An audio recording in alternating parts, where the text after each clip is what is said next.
Wow, there is certainly a lot of bad advice out there all over the internet in regards to crate training. I've even heard some from well-intentioned students that didn't understand what they were doing was creating bad habits for their puppy. In this video, I want to share with you some of the crate training tips you should never follow. So if you come across these tips, I want you to ignore them, as they may put your puppy in danger. If you haven't done so already, hit the subscribe button so you can grab next week's video lesson too. Michelle here with How to Train a Dream Dog. Don't forget to check out the other social networks we have. You can grab the link to those in the description below.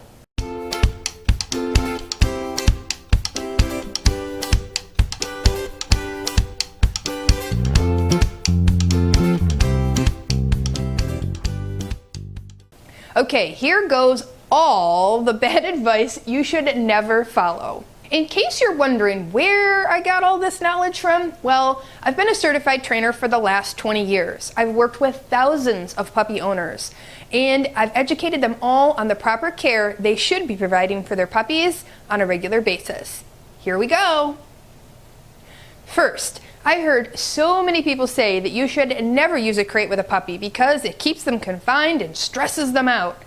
The truth is actually the complete opposite.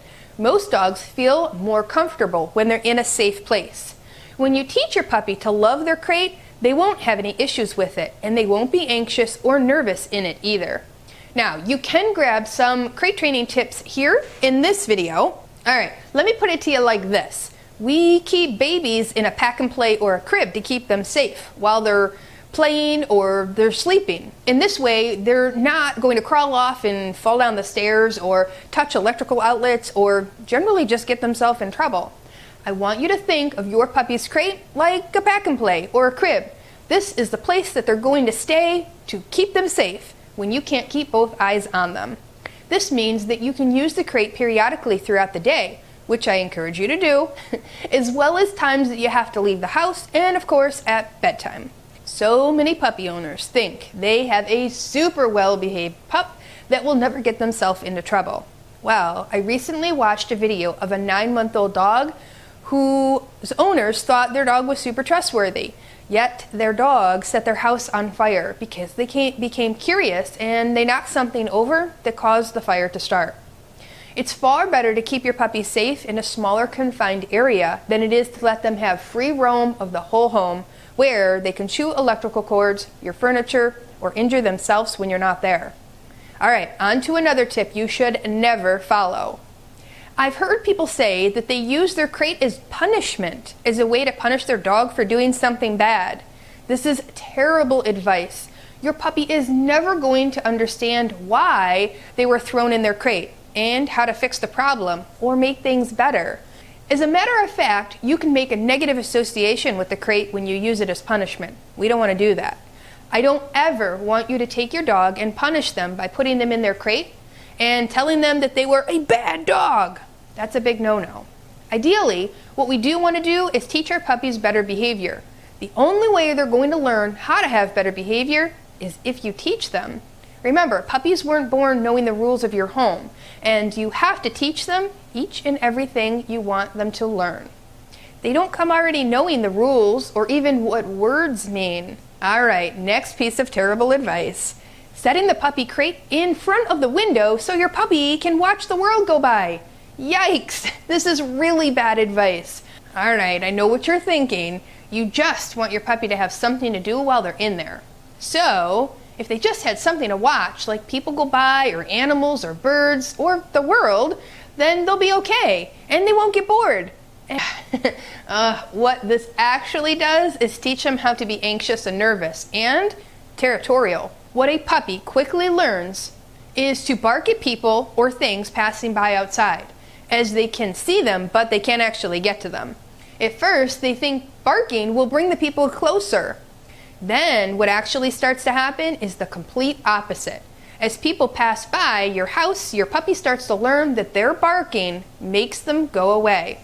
Ultimately, this leads to what I like to call the mailman theory. It goes like this. The mailman comes to your house each and every day because that's part of their route.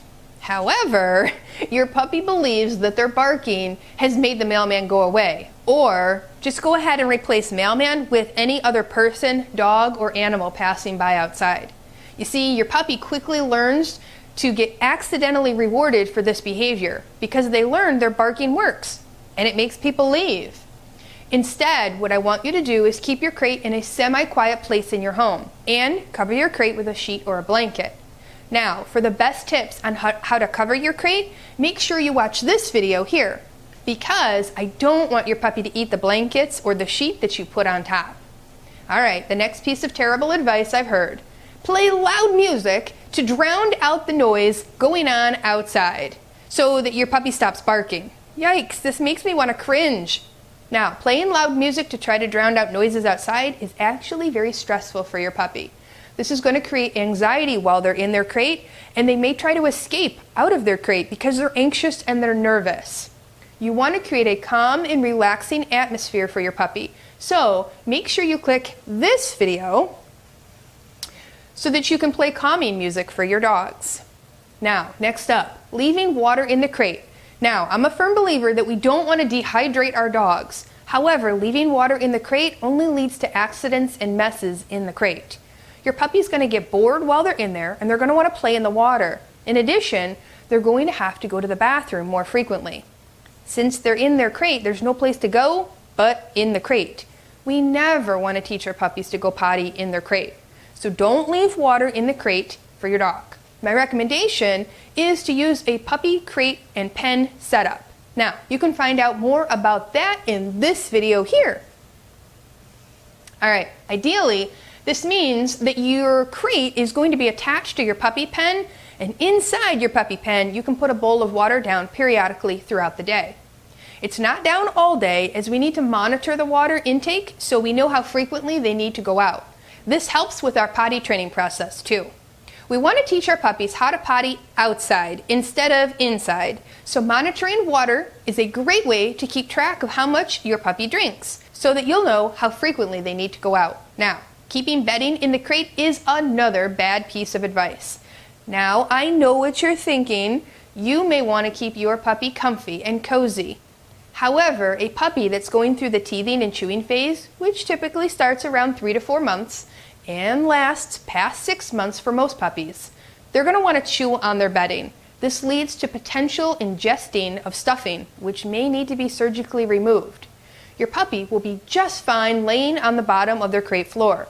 They do not need bedding at this time, and ultimately it becomes an expense as you continually replace chewed up bedding. Don't waste money replacing bedding at this time until your puppy is trustworthy, usually past 8 to 10 months, and for some dogs it's a little bit older than that. This also leads me to the next tip you should never follow: keeping stuffed toys, blankets, or even rope toys in their crate. These are all choking hazards or ingestible items that may cause blockages inside your puppy's intestines. Again, this would require surgery to have them removed because puppies can't always poop them out. All right, you're going to want to avoid these kinds of hazards and only offer your puppy things like nylobones, marrow bones, or even stronger Kongs while your puppy is inside their crate. All right, next up, another big no-no that I've heard before is stacking your puppy's crate to save space. Never stack your puppy's crate. This is not only unstable, but also can be very stressful for your puppy. As the top puppy wiggles, it moves around the crate, and there's a potential for accidents that could leak down on the puppy below. Ew! I know it may be a space saver, but it's definitely not safe to stack crates. Okay, next up, returning to your puppy's crate to let them out when they've been crying or barking. This is how our puppy quickly learns to train us instead of the other way around. We want our puppies to learn to be calm and quiet in their crate, and if you keep coming back to them and letting them out while they're barking and crying, they quickly learn that behavior works. Instead, only let them out when they're calm, when they're sitting, when they're relaxed, and when they're quiet. You may have to wait a moment or two until they settle before you open the crate door. All right, next up on our list, keeping the crate next to the couch so that you can sleep at night next to your puppy. Now, I absolutely know that your puppy may be a little nervous or anxious their first few days home, But if you start to establish a bad habit like this, it's going to be much harder to break, as your puppy becomes dependent on you sleeping on the couch next to them. What I want you to do is make sure you follow all of the advice in this video, which is all about crate training your puppy at bedtime. Before I get to the last couple of crate training tips you should never follow, if you haven't done so already, hit the subscribe button so you can get notified when next week's video goes live. Alright, next up, putting 2 dogs in the crate at the same time. This is one of the most dangerous things I've seen some of my students do with their own dogs, which has led to mass fights and injuries. Your dogs could be the best of friends and have lived together forever. However, natural animal instinct does kick into gear, and therefore, we don't ever want to leave 2 dogs in the crate at the same time. They could potentially fight for space or for toys or any other items you left in the crate. I once had a student call me crying because she had left her 2 dogs in the same crate, and one of the dogs started a fight with the other dog. The smaller dog lost an eyeball. It could not be repaired. I don't want this to happen to you, so never put 2 dogs in the same crate. If you do have 2 dogs and you want them to be close to each other, then make sure they're in separate crates near each other. Last but not least, I've seen this one several times and it drives me absolutely crazy.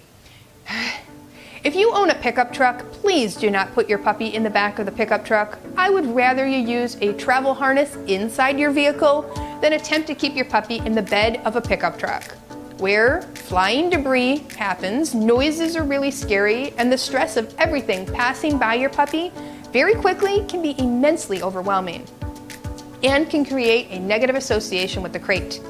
Just keep your puppy secured inside your vehicle. It's far safer, less stressful than riding outside the vehicle. All right, in the comments below, tell me one horrible piece of advice you've heard before regarding crate training.